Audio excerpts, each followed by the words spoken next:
Signature ce vendredi d'un protocole d'accord portant sur un don de 400 000 $ américains entre la ministre à la condition féminine et le représentant de l'Organisation des Nations Unies pour l'alimentation et l'agriculture. Ces fonds sont destinés au financement du projet d'autonomisation socio-économique des femmes rurales de Belance et de Tiote. Il s'agira notamment de renforcer les capacités des bénéficiaires et d'améliorer la sécurité alimentaire et nutritionnelle de ces dernières, selon la ministre Evelyne Saint-Ville. Cet accord de partenariat entre le MCFDF et la FAO a pour objet d'appuyer le gouvernement haïtien par le biais du ministère que je dirige pour l'autonomisation socio-économique des femmes vivant en milieu rural, principalement dans les communes de Tiote et de Belance situées dans le département du Sud-Est. Mesdames, Messieurs, dans les zones rurales, les femmes sont à la tête de près de 40% des ménages et sont actives dans presque toutes les filières, même si leur travail est moins rémunéré que celui des hommes et que les ménages qu'elles dirigent sont davantage sujets à la pauvreté. Leurs contributions dans la vie socio-économique et culturelle sont énormes. Selon la 6e enquête sur la mortalité, morbidité et l'utilisation des services EMU6, ces femmes, en dépit de tout, se trouvent confrontées aux difficultés de toutes sortes. On comprend pourquoi la FAO désire canaliser ces fonds au bénéfice de cette catégorie sociale. En effet, ce projet pilote vise, entre autres, à former ces femmes sur la gestion des chaînes de valeur, à les inculquer des pratiques clés sur l'entrepreneuriat féminin, à les aider au montage de plans d'affaires en vue de faire fructifier leurs capitaux, de leur doter d'intrants agricoles, sont autant d'activités prévues dans la mise en œuvre de cette initiative. Il est prévu 30 mesures et poursuit 3 objectifs fondamentaux. Favoriser l'autonomisation économique des femmes, appuyer le développement de l'entrepreneuriat féminin et renforcer les capacités des femmes à pénétrer les filières porteuses de l'économie. Aussi s'avère-t-il nécessaire de diligenter des actions dans le cadre de ce partenariat en vue de permettre aux femmes des communes suscitées de tirer leurs épingles du jeu. Ce projet se propose aussi de valoriser les actions génératrices de revenus de ces femmes. Et du coup, cela contribuera à l'augmentation de la croissance économique et à la réduction de la pauvreté. Le représentant de la FAO, José Luis Fernandez, justifie l'exécution de ce projet par la volonté de l'agence onusienne et le ministère de la condition féminine de réduire les inégalités socio-économiques entre les hommes et les femmes de ces 2 communes. Les inégalités entre les hommes et les femmes au sein des communautés rurales haïtiennes réduisent fortement leur capacité de développer des mécanismes d'adaptation aux différentes catastrophes naturelles qui affectent le pays, alors qu'elles sont plus responsables de l'alimentation familiale que les hommes, particulièrement la nutrition des enfants de moins de 5 ans. Pour contourner cette discrimination et améliorer leur résilience, certaines femmes se regroupent en association pour initier des activités génératrices de revenus basées sur les filières agricoles en termes de production, transformation et commercialisation de produits agricoles variés en fonction de leur localité. Ce projet, financé par les fonds propres de la FAO, contribuera à l'effort du gouvernement d'Haïti pour l'autonomisation socio-économique des femmes rurales. Il permettra au ministère à la condition féminine et aux droits des femmes d'apporter un appui technique aux associations de femmes impliquées dans la transformation et la commercialisation des produits agricoles dans les communes de Belance et de Tiote du département du Sud-Est. Les principaux résultats de ces projets sont le renforcement des capacités de gestion et de leadership d'au moins 1200 femmes regroupées en association, l'amélioration de la productivité et de la rentabilité des chaînes de valeur mises en œuvre par ces associations de femmes en valorisant les connaissances locales à travers les champs écoles paysannes, et l'appui technique au ministère à la condition féminine et aux droits des femmes pour la capitalisation et la mise à l'échelle des résultats du projet. Le Bureau de l'Organisation des Nations Unies pour l'éducation, la science et la culture, UNESCO en Haïti, a commémoré ce vendredi la Journée internationale de l'éducation. Une conférence de presse commémorative a été organisée pour l'occasion dans les locaux de l'institution à Pétionville, à laquelle ont pris part la représentante de l'UNICEF en Haïti, le chef de coopération de l'Union européenne et le directeur général du ministère de l'Éducation nationale. La représentante de l'UNESCO en Haïti, Pilar Alvarez, en a profité pour rappeler le rôle et l'importance de l'éducation dans une société. Elle déplore que près d'un demi-million d'enfants n'ont pas accès à l'éducation en raison notamment de la crise sociopolitique et économique qui sévit dans le pays. La représentante du Fonds des Nations Unies pour l'enfance en Haïti, Maria Luisa Fornara, quant à elle, a salué les efforts consentis par le ministère de l'Éducation nationale pour faciliter l'apprentissage dans le pays. Elle souhaite que les enfants des quartiers vulnérables aient eux aussi accès au pain de l'instruction. De son côté, le directeur du ministère de l'Éducation nationale, Meuniol Jeune, a mis l'accent sur l'importance de l'éducation. Suivez. Cette journée est ainsi l'occasion de nous rappeler que l'éducation est une ressource précieuse pour l'humanité, mais aussi elle est une réussite trop rare pour plus d'un demi-million d'enfants haïtiens qui ne sont pas inscrits à l'école aujourd'hui. Il y a plusieurs raisons, bien sûr, pour ça. La crise sociopolitique et économique de l'année dernière en Haïti a eu, comme vous le savez bien, un impact considérable sur le système éducatif haïtien. On espère que la situation qu'on a vécue en Haïti ne se répète plus, parce que c'est trop qu'il y a un risque. C'est pas seulement la génération présente, c'est la génération future et la future de la future pour l'Haïti. UNESCO agit tout d'abord pour les personnes en faisant de l'éducation un instrument d'inclusion et donc d'émancipation, et vous les connaissez bien, vous êtes les champions de l'émancipation. Les grandes campagnes d'alphabétisation qui ont construit l'histoire de l'éducation au monde de la main de l'UNESCO et qui continuent aujourd'hui travaillent à favoriser la mobilité des étudiantes avec l'adoption de la première convention mondiale pour la reconnaissance des qualifications dans l'enseignement supérieur lors de l'année passée, qu'on a eu la conférence générale de l'UNESCO en novembre 2019. Alors, l'éducation, c'est une matière de la gouvernance. C'est un moteur pour avoir de la gouvernance, c'est une base nécessaire. Agir pour l'éducation, c'est ensuite agir pour la prospérité. Car l'éducation est le meilleur investissement qui soit pour l'avenir.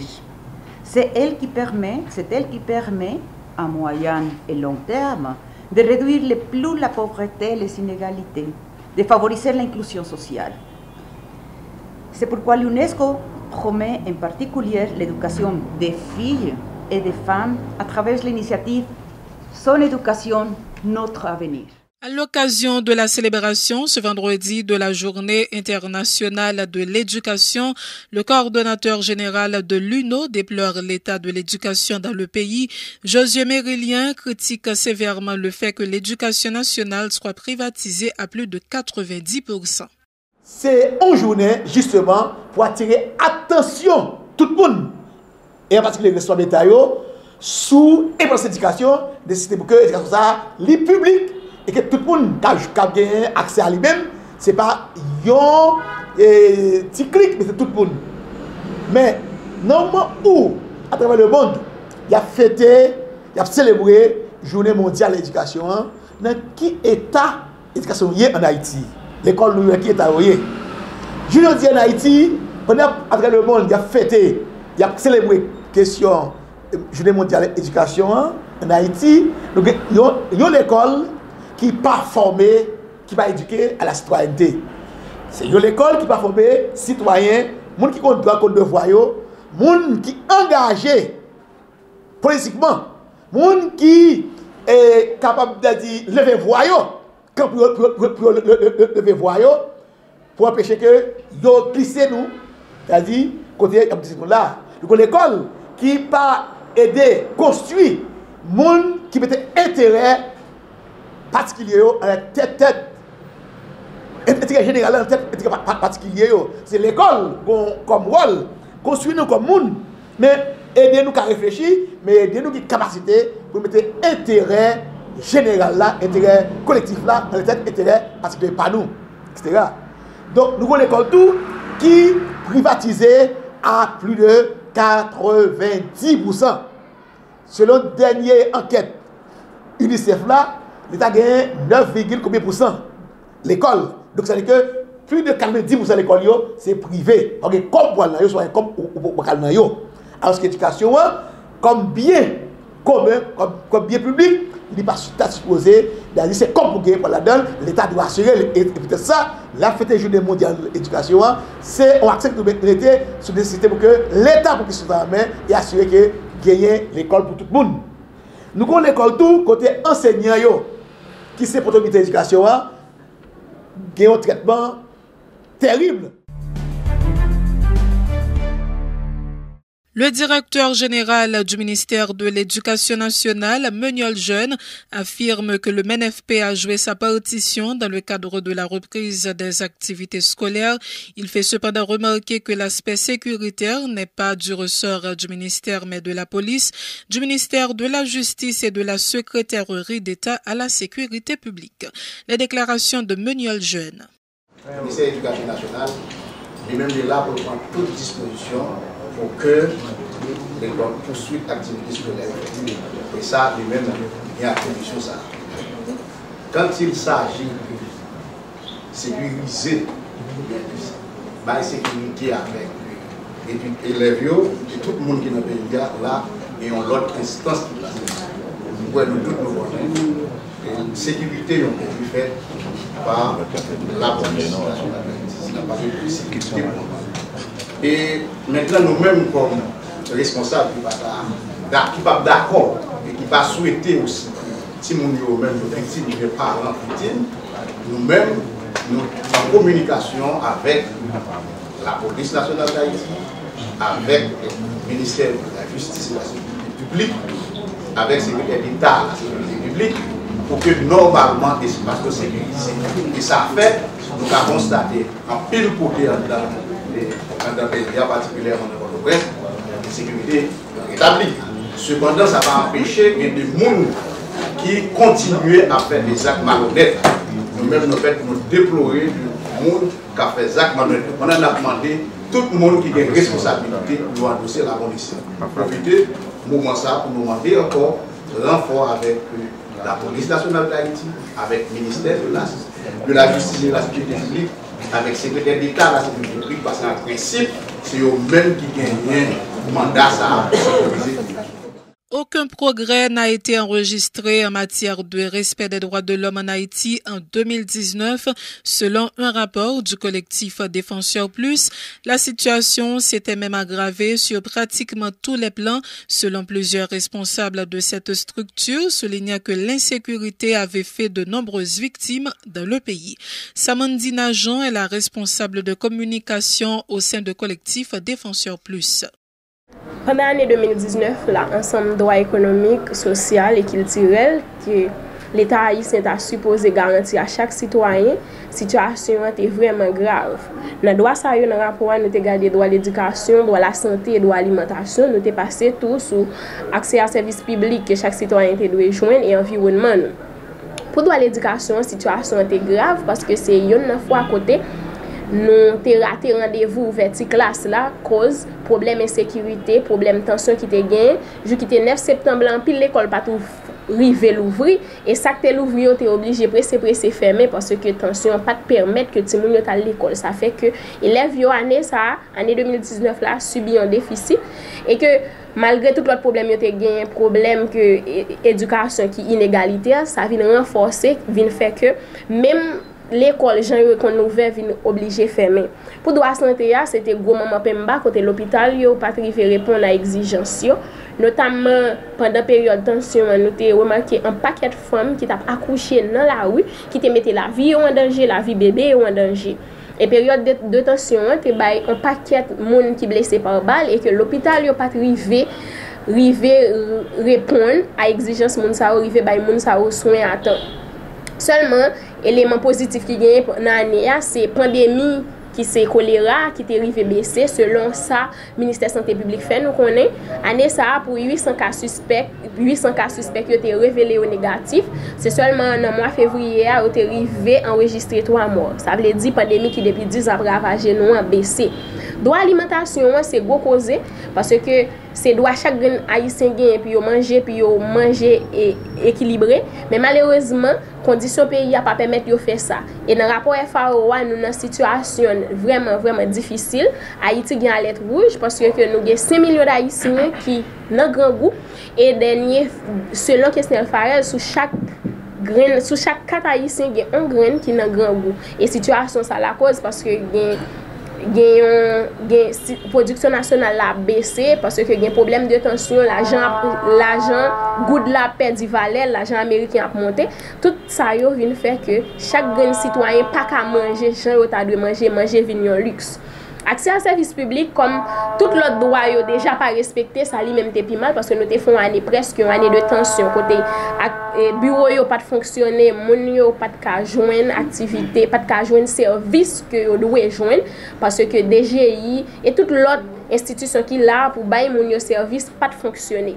Environnement c'est une menace que Haïti gagne sous tête li parce que environnement nous délabré et fatra est toujours dans la ria nous pas prêts pour nous subir aucun phénomène naturel parce que nous un pays qui vraiment à risque nous avons mauvaise construction anarchique qui a continué et environnement pas répondre à conditions de vie chaque grand citoyen ta gagné pour l'année 2019 là droit socio-économique culturel selon défenseur plus c'était vraiment en danger.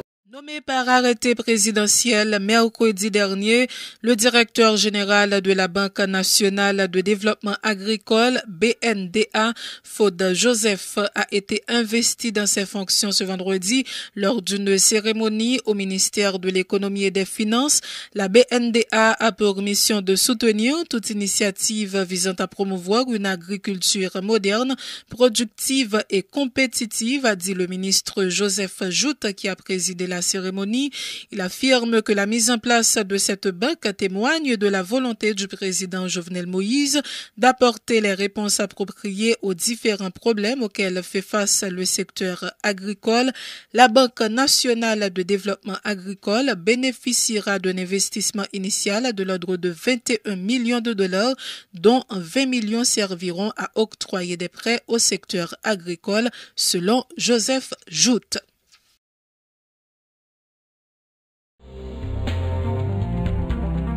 Le temps d'une pause, on vous revient.